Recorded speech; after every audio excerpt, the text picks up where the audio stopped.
Poucas pessoas usam hoje a expressão Oriente Próximo.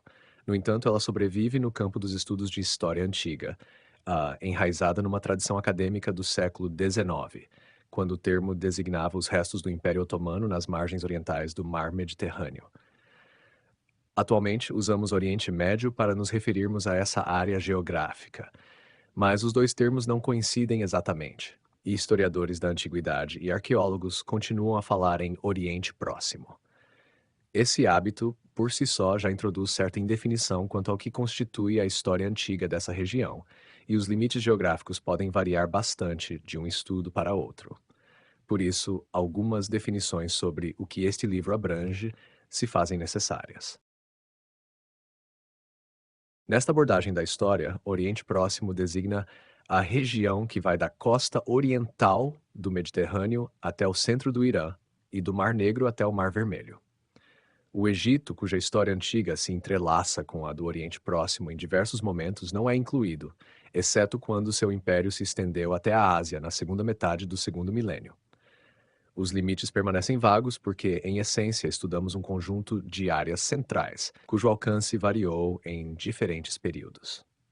No centro de qualquer estudo sobre o Antigo Oriente Próximo está a Mesopotâmia, termo que usamos para designar a área entre os rios Tigre e Eufrates, no atual Iraque e no norte da Síria. Foi o lar de muitas culturas e formações políticas, cuja sequência conhecemos bem graças a uma documentação abundante. Em certos períodos, os estados mesopotâmicos se expandiram muito além de suas fronteiras, atraindo para sua órbita regiões pouco conhecidas, como a Península Arábica. O mesmo vale para outras áreas centrais, como a Anatólia Central, o sudoeste do Irã e outras regiões. Como historiadores, dependemos das fontes. Sua abrangência, tanto em termos geográficos quanto em relação aos aspectos da vida que documentam, varia enormemente ao longo do tempo.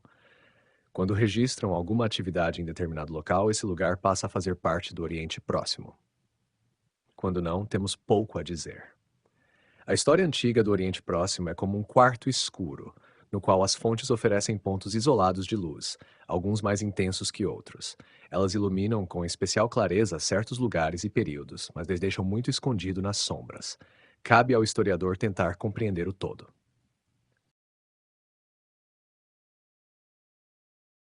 Os limites cronológicos da história do Antigo Oriente Próximo também são ambíguos, e tanto as datas de início quanto as de término são flexíveis.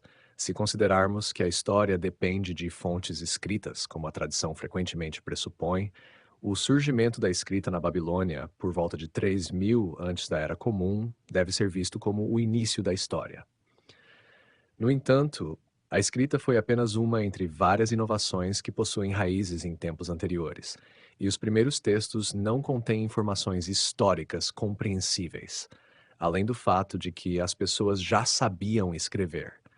Por isso, a maioria das histórias do Oriente Próximo começa na chamada pré-história, frequentemente por volta de 10.000, e descreve os desenvolvimentos que ocorreram antes da existência da escrita.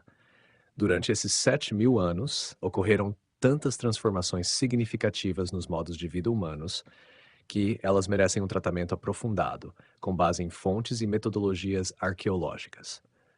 Contudo, não há espaço suficiente neste livro, que pretende tratar com profundidade os períodos históricos, para fazer justiça a todos os processos pré-históricos. Por essa razão, começaremos no final do quarto milênio, quando vários processos pré-históricos culminaram simultaneamente e quando a escrita também surgiu, modificando a natureza do nosso material de fontes. Apresentarei os desenvolvimentos anteriores apenas de forma resumida nesta introdução. A história raramente conhece finais definidos. Mesmo quando estados são definitivamente destruídos, eles deixam um impacto, cuja duração depende do aspecto da história considerado, seja político, econômico, cultural ou outro. No entanto, o historiador precisa estabelecer um ponto final, e a escolha desse momento exige justificativa. Diversas datas são comumente usadas para marcar o fim da história antiga do Oriente Próximo, sendo as mais frequentes a queda da última dinastia mesopotâmica nativa em 539 ou a derrota da Pérsia por Alexandre da Macedônia em 331. Escolhi Alexandre como a última figura da minha narrativa política, porque Embora as mudanças que ele instituiu provavelmente não tenham sido marcantes para a maioria das pessoas daquela época, o nosso acesso aos dados históricos se transforma a partir de seu reinado. A transição gradual de fontes autóctones para fontes clássicas externas exige uma abordagem historiográfica distinta. A chegada do helenismo constitui assim uma fronteira adequada, pois a forma como o historiador tem acesso aos acontecimentos muda de maneira significativa. Cerca de 27 séculos se passaram entre 3000 e 331. Poucas disciplinas históricas lidam com um intervalo de tempo tão longo, comparável ao que é abordado em panoramas da civilização europeia que conectam a Grécia Homérica aos dias atuais. Enquanto conseguimos distinguir claramente os períodos nessa evolução ocidental e apreciar as mudanças cruciais ocorridas ao longo do tempo, isso é mais difícil no caso da história do Antigo Oriente Próximo. Nossa distância em relação a essa região, tanto no tempo quanto no espírito, às vezes leva a uma visão que desfoca as distinções e reduz tudo a uma grande massa estática. Por outro lado, pode-se adotar uma visão diametralmente oposta e fragmentar essa história em segmentos curtos, coerentes e manejáveis. A descontinuidade, então, torna-se o foco. Essa última postura está na base da periodização padrão da história do Oriente Próximo, que costura uma sequência de fases, geralmente nomeadas a partir de dinastias reais. Cada fase vivenciou seu ciclo de ascensão, prosperidade e declínio, como se fosse um organismo biológico, e entre elas ocorreram os chamados períodos obscuros, momentos de silêncio histórico. Adoto aqui uma posição intermediária e, embora mantenha as subdivisões tradicionais em períodos dinásticos, agrupo esses períodos em unidades maiores. Não devemos superestimar as continuidades, mas é possível reconhecer certos padrões fundamentais. Em termos políticos, por exemplo, o poder no Oriente Próximo foi muitas vezes fragmentado, havendo apenas momentos relativamente breves de centralização sob governantes ou dinastias cujo alcance territorial se tornou progressivamente mais amplo. No entanto, esses momentos de centralização tendem a atrair mais nossa atenção, pois produziram grande quantidade de fontes escritas e vestígios arqueológicos. Considerando o crescimento progressivo das formas políticas, esta história é dividida nas eras das cidades-estado, dos estados territoriais e dos impérios, cada uma com seus momentos de grandeza e de ruptura, se tomarmos o poder como sinônimo de grandeza. A cidade-estado foi o elemento político predominante de 3000 até aproximadamente 1600. Os estados territoriais dominaram a cena a partir daí até o início do primeiro milênio, e os impérios caracterizaram os períodos posteriores. Os estados mesopotâmicos geralmente exemplificam essas etapas de forma mais conclusiva, mas é evidente que elas também ocorreram em outras partes do Oriente Próximo. No fim das contas, é a disponibilidade e a extensão das fontes que definem o Oriente Próximo Antigo como objeto histórico e que subdividem sua história.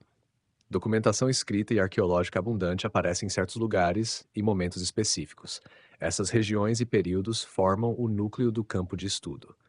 As culturas da Mesopotâmia dominam nesse aspecto. Frequentemente foram as civilizações mais proeminentes de sua época e exerceram influência sobre todo o Oriente Próximo. Quando influenciavam ou controlavam regiões não mesopotâmicas, essas áreas passavam a ser incluídas em nossa pesquisa. Quando não, muitas vezes perdemos o rastro do que ocorreu fora da Mesopotâmia. A exploração arqueológica das últimas décadas tem tornado cada vez mais evidente que outras regiões do Oriente Próximo também passaram por desenvolvimentos próprios, independentes da Mesopotâmia, e que nem todas as inovações culturais podem ser atribuídas a ela. Ainda assim, permanece difícil escrever histórias contínuas dessas outras regiões sem recorrer a um modelo centrado na Mesopotâmia. Esta fornece uma unidade geográfica e cronológica à historiografia do Oriente Próximo. O uso persistente de uma escrita milenar, a preservação de práticas religiosas e a continuidade cultural do terceiro ao primeiro milênio permitem que se observe sua longa história como um todo. O estudo das demais culturas da região está, em grande parte, atrelado ao da cultura mesopotâmica, mas não devemos ignorar suas contribuições para a história do Oriente Próximo.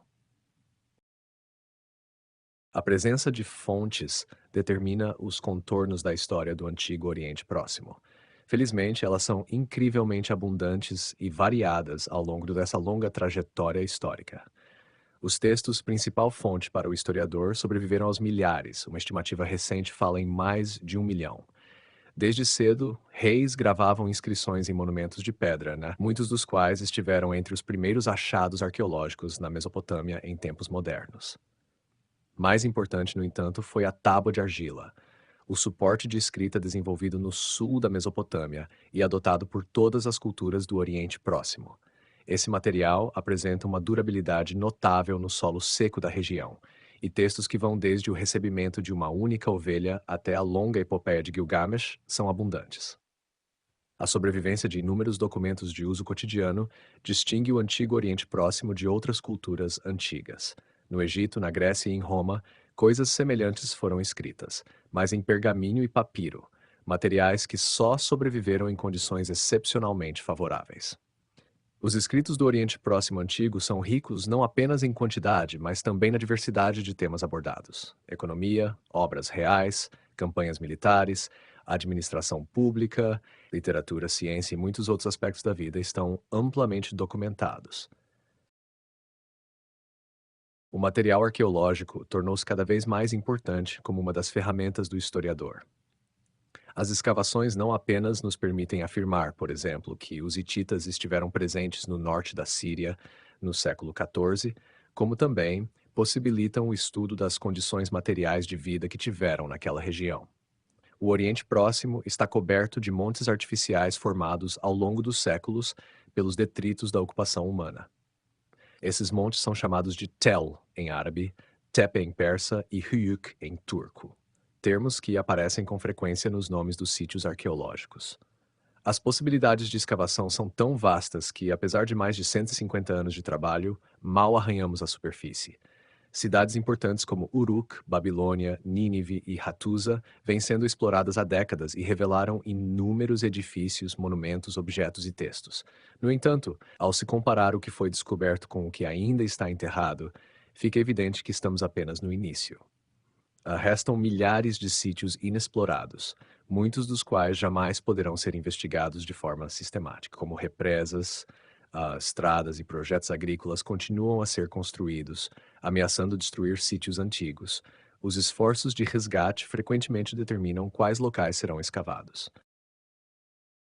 Não devemos subestimar o quanto os altos e baixos da exploração arqueológica influenciam nossa visão da história do Oriente Próximo. Circunstâncias políticas no Oriente Médio moderno, em especial, têm determinado onde é possível escavar.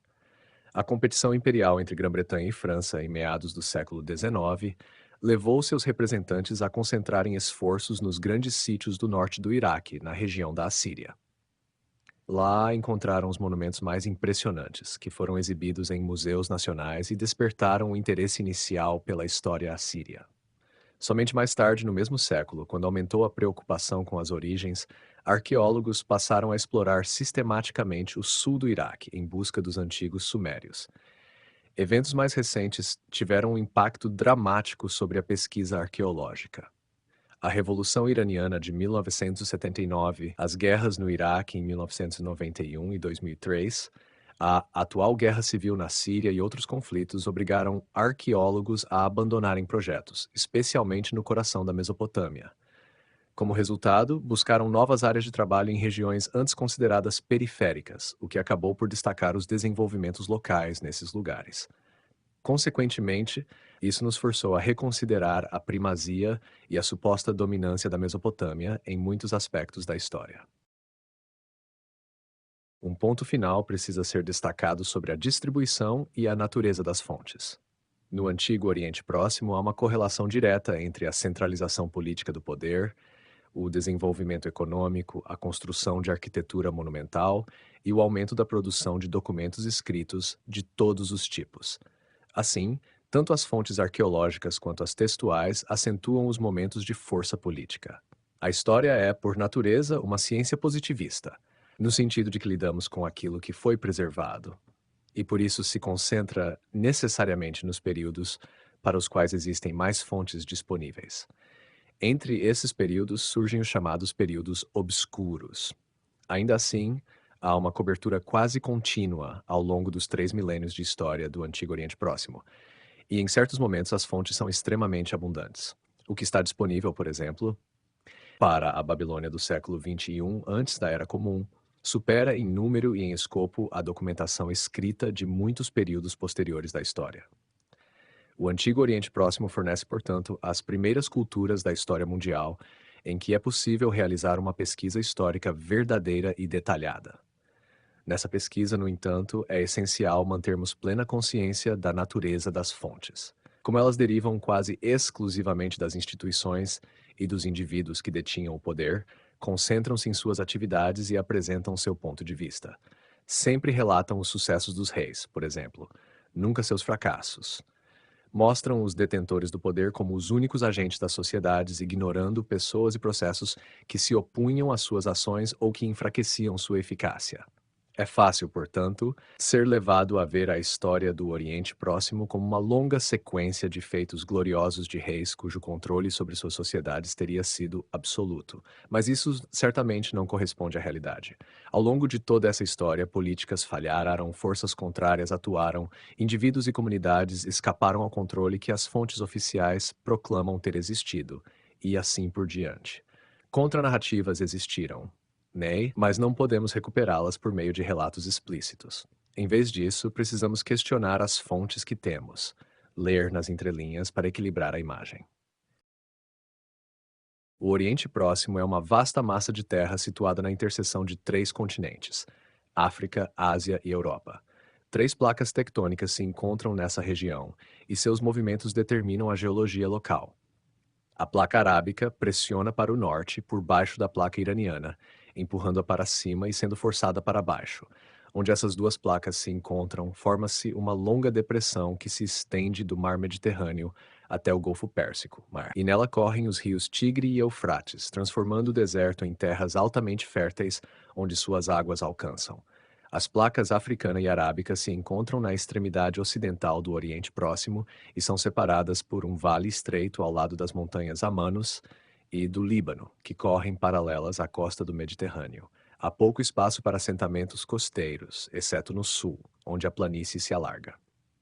O norte e o leste do Oriente Próximo são também dominados por altas cadeias montanhosas, os montes Tauro e Zagros, que contêm as nascentes de todos os rios da região. Já o sul do Oriente Próximo é uma enorme planície que forma os desertos da Síria e da Arábia. Esses desertos tornam-se mais montanhosos à medida que se avança para o sul e são quase totalmente desprovidos de água.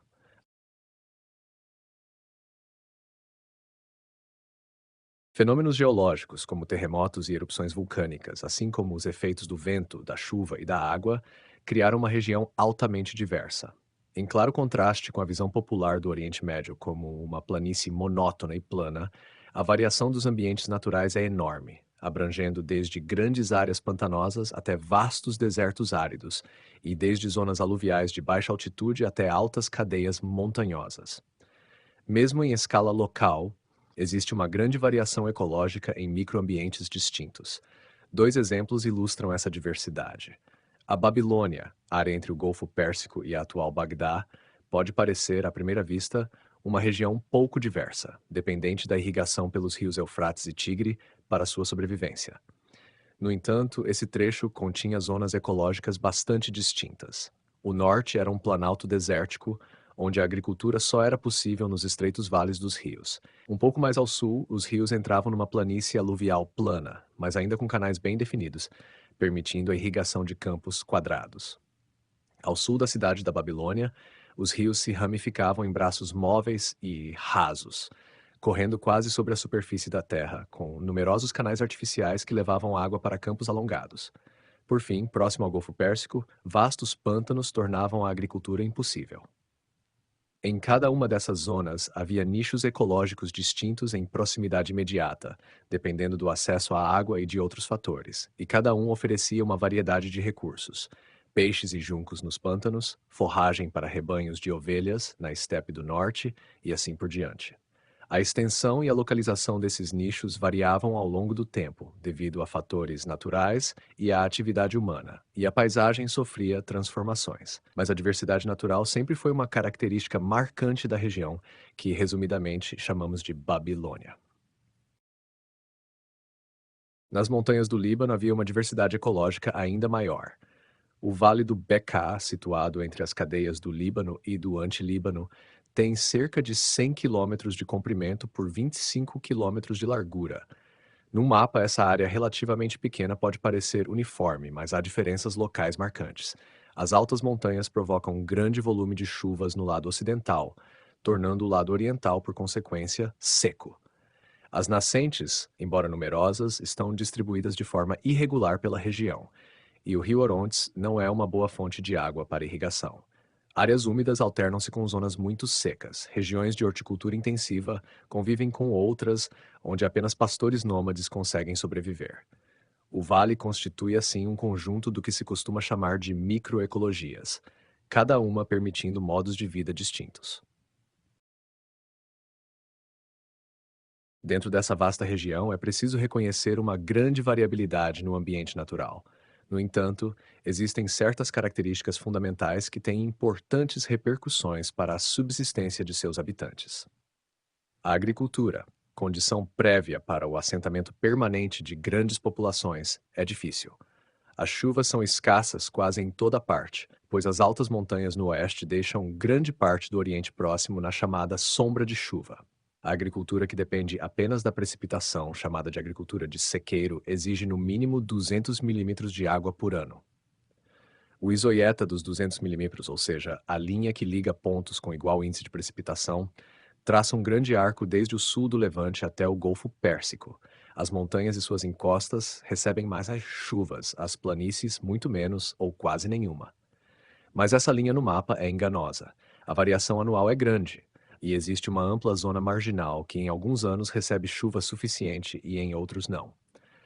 A agricultura exclusivamente pluvial só é realmente garantida quando se atinge o isoieta dos 400 milímetros. O efeito disso sobre os assentamentos humanos é drástico. Ao sul da linha dos 400 milímetros, a agricultura só é possível se houver rios que forneçam água para irrigação. O Tigre e o Eufrates são a tábua de salvação da planície mesopotâmica, onde a chuva é escassa e irregular.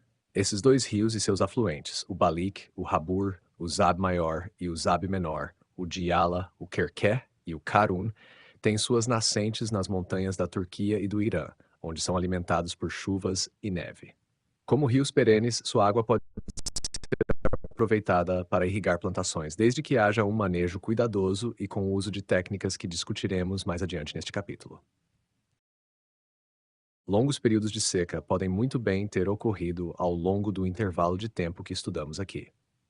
Embora possamos assumir que nos últimos 10 mil anos o clima no Oriente Próximo não tenha mudado de forma substancial, é certo que mesmo variações marginais tiveram consequências graves para os habitantes e influenciaram os desdobramentos históricos. Teriam os chamados períodos obscuros sido resultado de um processo de secamento do clima.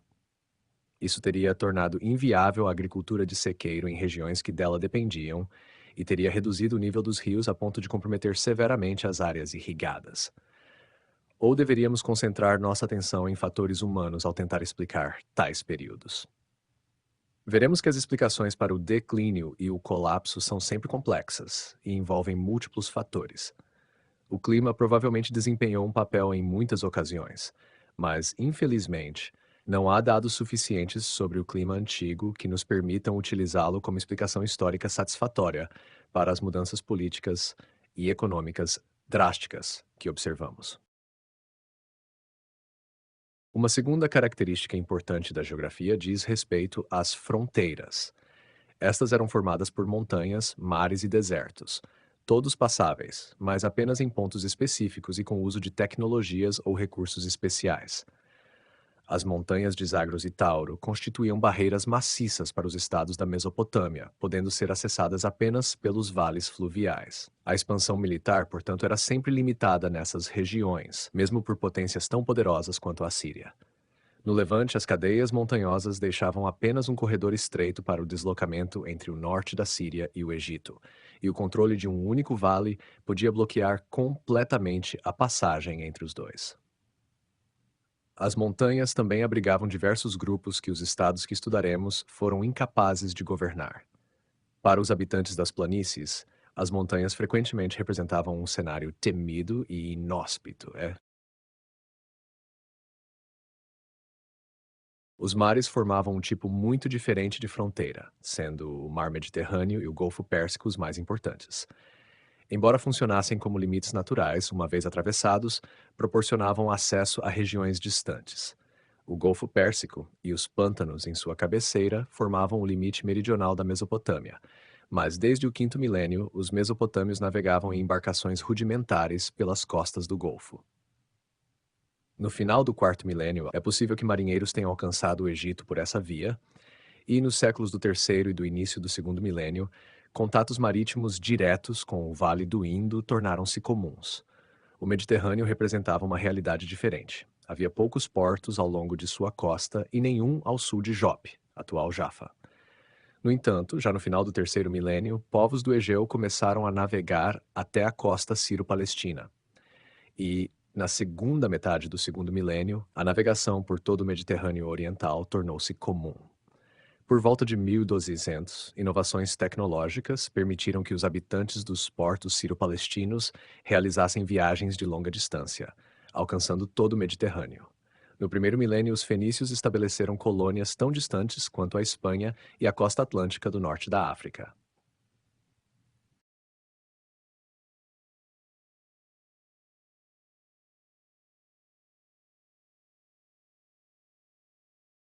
Mais imponente como fronteira era o grande deserto que se estendia entre a Mesopotâmia e o Levante. Durante milênios, as pessoas só podiam atravessar essa região seguindo os vales dos rios Tigre ou Eufrates e cruzando a estepe do norte da Síria. Com a domesticação do camelo por volta do ano 1000, a travessia direta passou a ser possível, embora continuasse rara.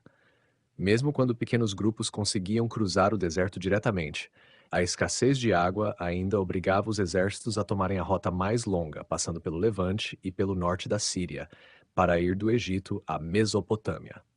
O deserto, assim como as montanhas, era o lar de grupos temidos e odiados pelos povos sedentários, nômades cujos modos de vida eram desprezados e que eram impossíveis de governar.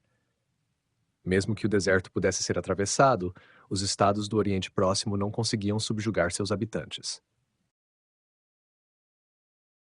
A permeabilidade das fronteiras não apenas permitiu que os povos do Oriente Próximo se deslocassem para fora da região, mas também possibilitou que estrangeiros a adentrassem. A posição geográfica dessa área, no ponto de encontro de três continentes, é única no mundo. Populações da África, da Europa e da Ásia migraram para essa região desde a pré-história até os dias atuais, promovendo interações, trocas de tecnologias e uma crescente pressão sobre os recursos naturais. Isso pode ajudar a explicar por que tantas revoluções nos modos de vida humanos ocorreram ali. O surgimento da agricultura, das cidades e dos impérios. É certo que movimentos populacionais ocorreram ao longo de toda a história antiga, mas estudá-los é uma tarefa difícil. Podemos afirmar com segurança, por exemplo, que os cavaleiros mongóis que invadiram o Iraque no século III da Era Comum vieram da Ásia Central.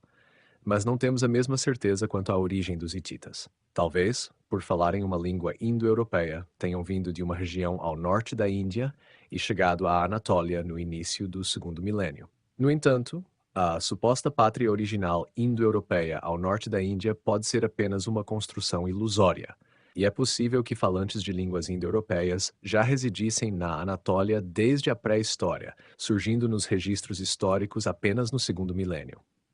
O mesmo vale para muitas outras populações, sumérios, hurritas, povos do mar, israelitas, entre outros, que em algum momento se acreditou terem invadido partes do Oriente Próximo.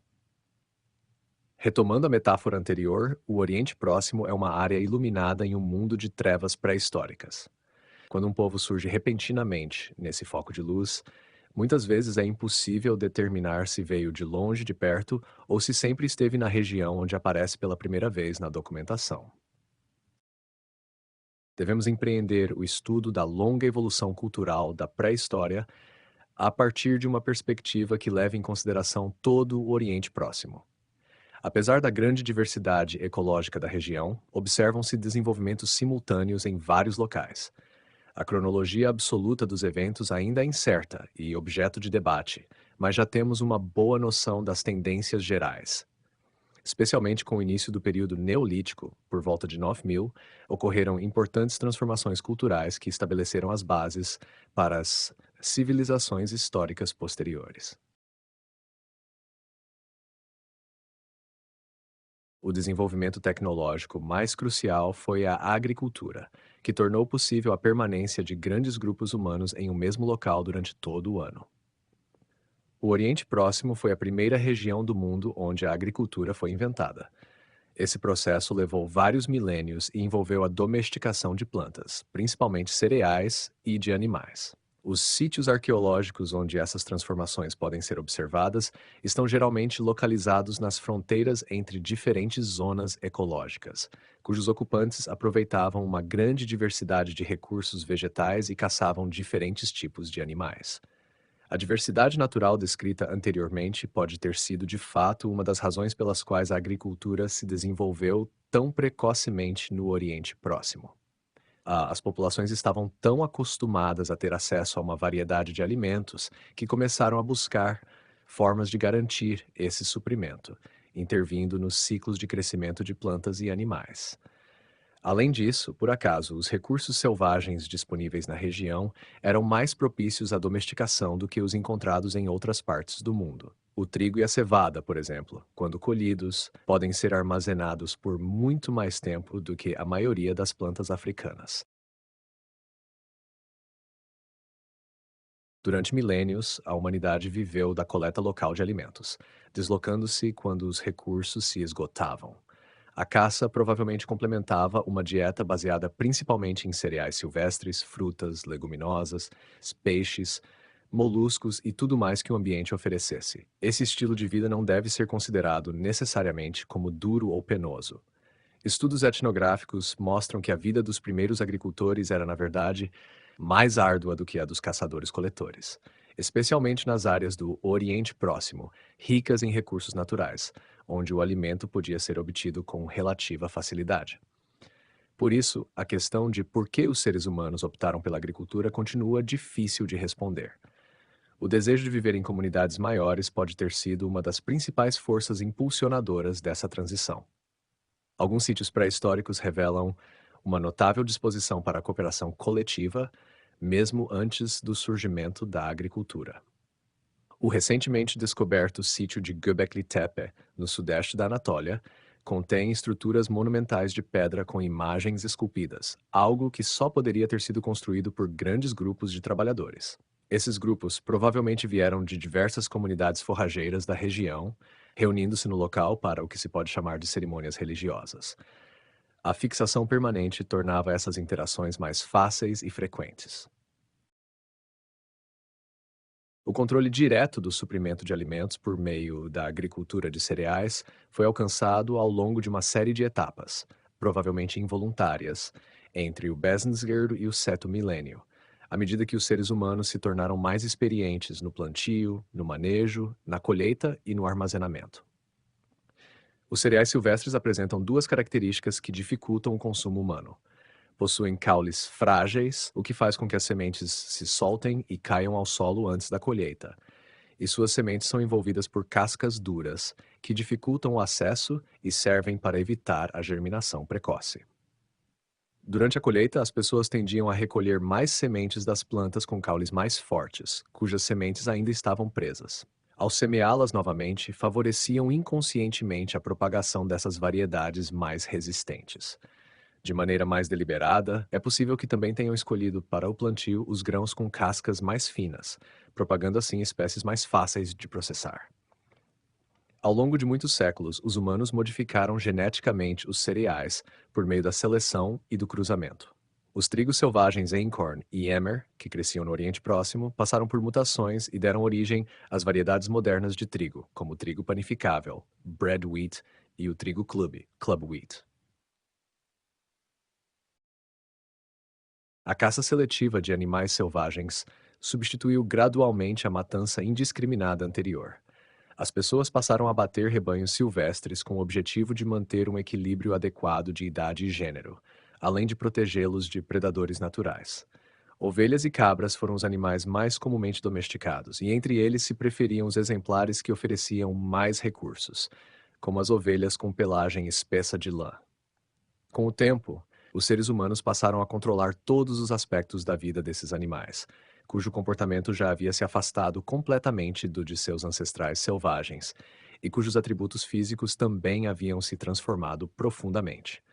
As ovelhas desenvolveram pelos longos que podiam ser transformados em fios para a tecelagem. Cães domesticados passaram a consumir cereais, algo impensável para seus antecessores selvagens. O corpo humano também mudou. Por exemplo, algumas populações desenvolveram enzimas que permitiram a digestão do leite animal não processado, uma adaptação que se espalhou em sociedades pastorais e agrícolas.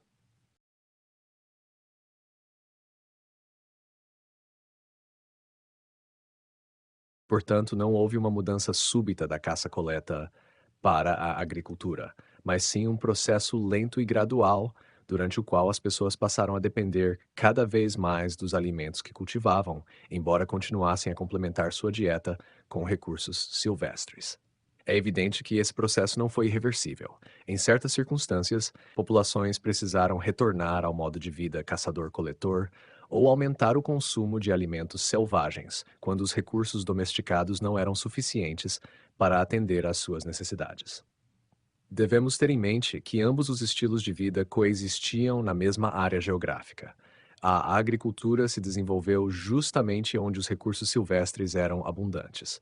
A agricultura possibilitou que as pessoas permanecessem por longos períodos em um mesmo local. As várias culturas arqueológicas que distinguimos entre os anos 9000 e 5000 demonstram uma maior permanência nos assentamentos e o surgimento de comunidades mais populosas. A casa é o elemento mais evidente da vida sedentária no registro arqueológico. No Levante, as casas eram construídas em pedra ou com fundações de pedra. Em outras do Oriente Próximo, os muros eram feitos de barro amontoado e posteriormente de tijolos de barro seco. Os assentamentos tornaram-se progressivamente maiores, o que indica a capacidade de alimentar um número crescente de pessoas.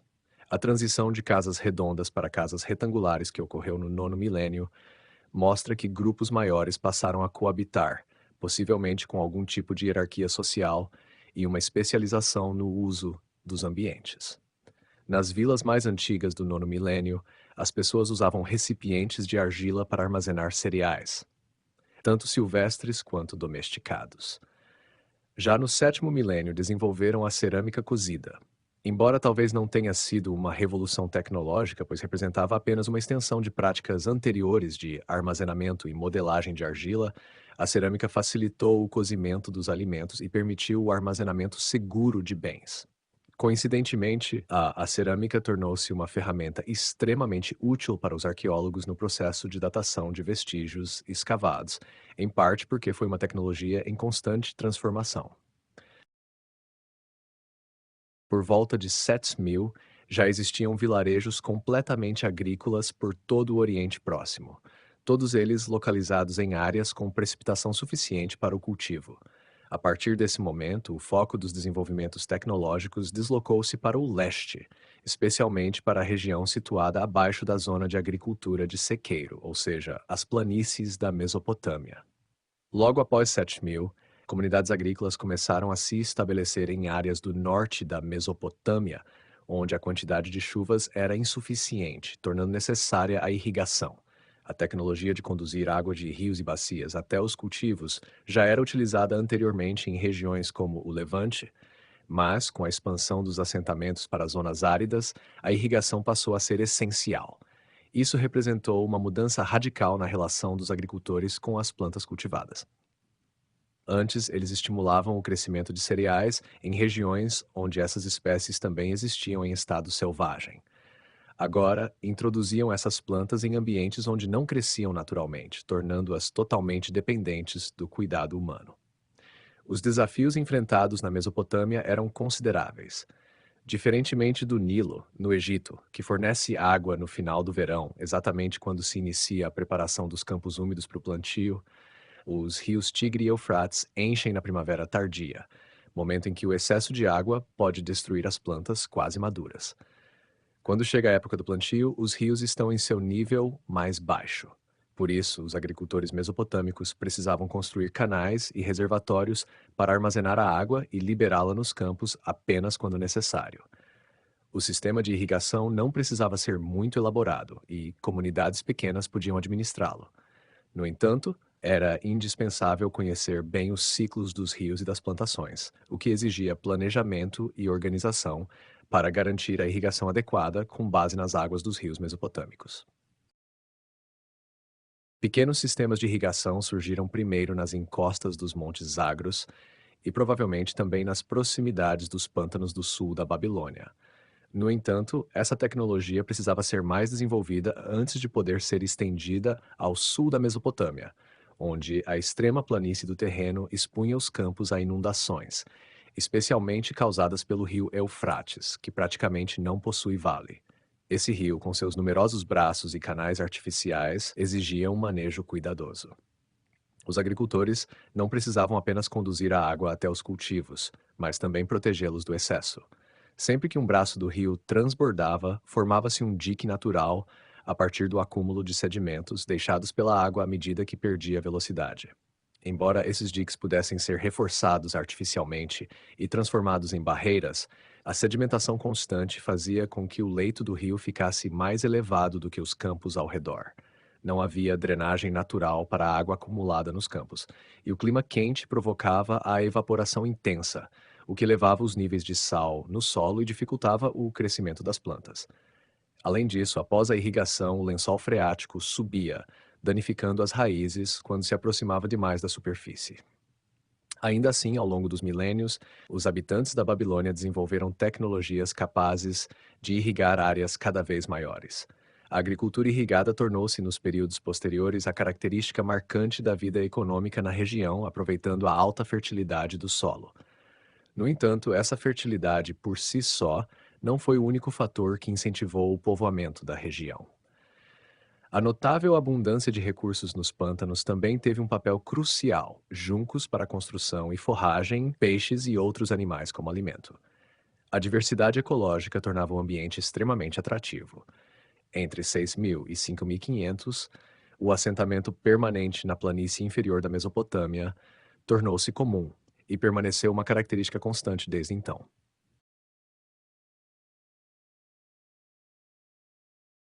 Com base principalmente nos estilos de cerâmica, os arqueólogos delineiam uma sequência de culturas do Oriente Próximo no período entre 7.000 e 3.800.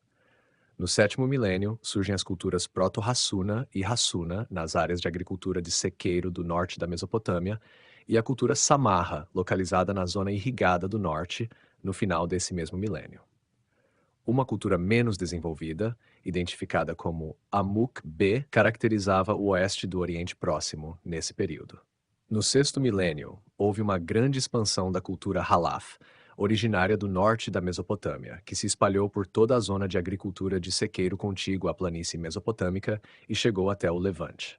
Ao mesmo tempo, o sul da Mesopotâmia passou a ser ocupado de forma permanente por populações que utilizavam um conjunto cultural que chamamos de Ubaid. Por volta de 4.500, essa cultura Ubaid substituiu a Halaf no norte e também nas montanhas de Zagros.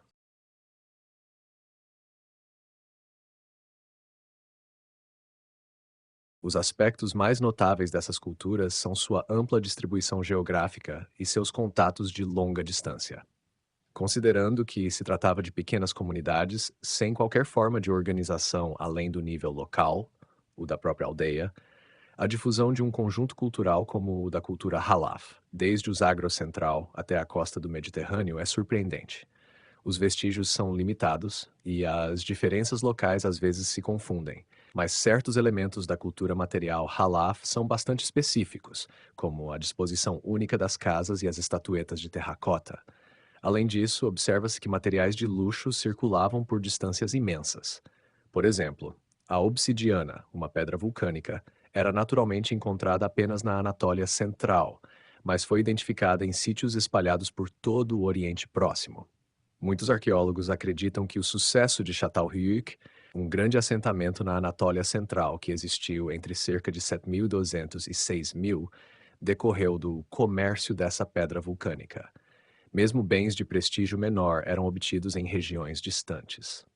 Cerâmica da cultura Ubaid, produzida no sul da Mesopotâmia, foi encontrada ao longo do Golfo Pérsico, chegando até Omã, e estudiosos interpretam esses achados como vestígios de expedições de pesca e coleta de pérolas.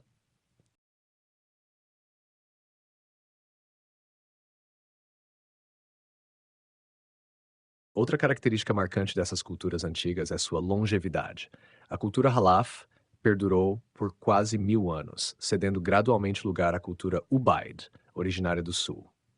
A durabilidade da cultura Ubaid por quase 2 milênios, aliada ao alto grau de continuidade cultural que ela apresenta, é impressionante. Esses fatores parecem indicar que, uma vez estabelecidas na Baixa Mesopotâmia, as comunidades mantiveram um desenvolvimento estável e local. Elas conservaram os mesmos elementos de cultura material ao longo de sua existência, tornando-se apenas de forma gradual mais extensas e complexas. Entre os principais desenvolvimentos sociais desse período, destaca-se o surgimento de uma hierarquia e a centralização de poderes e funções, resultado direto do crescimento das comunidades. Nesse aspecto, há diferenças fundamentais entre o norte e o sul da Mesopotâmia. Na cultura Ubaide do Sul, certos membros das comunidades ocupavam uma posição social distinta, como se evidencia pelo tamanho maior e pela disposição particular dos edifícios que habitavam ou supervisionavam. O poder dessas elites emergentes parece ter derivado do controle sobre os recursos agrícolas. Entre as famílias que compunham as comunidades, uma delas se destacava e assumia a administração do armazenamento das colheitas em um local central.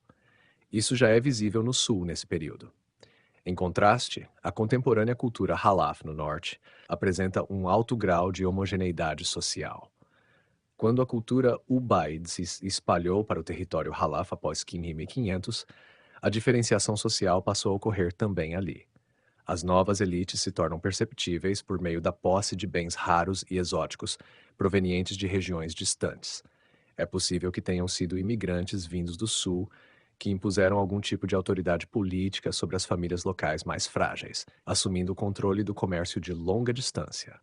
Somente no final do período Ubaid, essas elites do norte passaram a exercer também a forma de domínio agrícola local que já havia se desenvolvido anteriormente no sul.